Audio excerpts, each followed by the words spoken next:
সম্মানিত সাংবাদিক বন্ধুগণ, আমাদেরকে এরপরে বেদনার সাথে বলতে হচ্ছে যে আমরা যে সুন্দর পরিবেশে নির্বাচন করতে চাই বলে প্রত্যাশা করছি,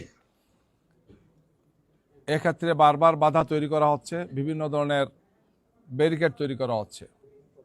আপনারা জানেন যে গতকালকে সিলেটের মৌলভীবাজার জেলার 1 নম্বর আসনে বড়লেখা এবং জুড়িতে জামাতের নির্বাচন পরিচালনা কমিটির সভাপতি আব্দুর রহমান সহ দায়িত্বশীলরা যখন কাজ ফিরে বাসায় ফিরছিলেন তখন সন্ত্রাসীরা হামলা করেছে।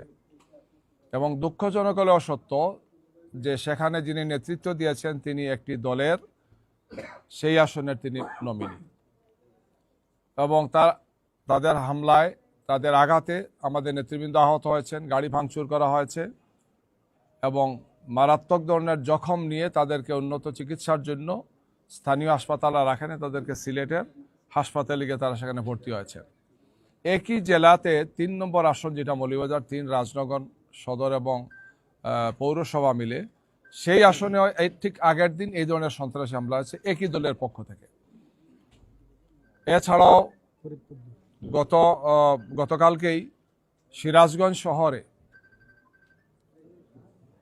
পুলিশ বাহিনীর পক্ষ থেকে অথবা আইনশৃঙ্খলা বাহিনীর পক্ষ থেকে সেখানে বলা হয়েছে যে এরা সামরিক বাহিনীর সদস্য পরিচয় দিয়েছেন।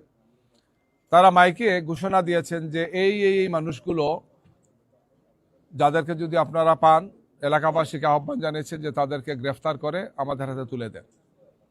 যাদের নাম বলা হয়েছে এরা সবাই এলাকার সম্মানিত ব্যক্তি এবং এরা আগামীকালকে নির্বাচনে বিভিন্ন, বিশেষ করে আমাদের দলের এজেন্টেরা, জামাত ইসলামীর বিভিন্ন পর্যায়ের দায়িত্বশীল ব্যক্তি এরা, যাদের বিরুদ্ধে কোনো মামলা নাই, যাদের বিরুদ্ধে কোনো অভিযোগ নেই। পরবর্তীতে যখন যোগাযোগ করা হয়েছে সেখানে ওনারা বলেছেন যে আমরা গোয়েন্দা তথ্যের ভিত্তিতে এই লোকগুলোকে গ্রেফতারের জন্য বলেছি। ডিসি সাহেব অথবা রিটার্নিং অফিসার সাহেব কোনো দায়িত্ব নেন নাই, পুলিশ কোনো দায়িত্ব নেয় নাই। আমরা এই বিষয়গুলো পরবর্তীতে লিখিতভাবে জানিয়েছি যে এই ধরনের কোনো ভূমিকা যদি কোনো বাহিনী রাখেন তাহলে তিনি আইনের কতটুকু সম্মান তিনি দেখেন আইনের প্রতি। একজন লোকের উপর যদি কোনো মিথ্যা মামলা থাকে বা বাস্তবিক কোনো মামলা থাকে, সেখানে কোর্ট আছে, আদালত আছে, কিন্তু এইভাবে মাইকিং করে জনমনে একটা ভীতিকর পরিবেশ তৈরি করার জন্য কে বা কারা এই ধরনের বাহিনীগুলোকে উস্কানি দিচ্ছে, যেটি একটি সুষ্ঠু সুন্দর নির্বাচনের জন্য মারাত্মক ধরনের অন্তরায়। ফরিদপুরে একই ধরনের ঘটনা ঘটেছে, ফরিদপুর 2 নম্বর আসনে।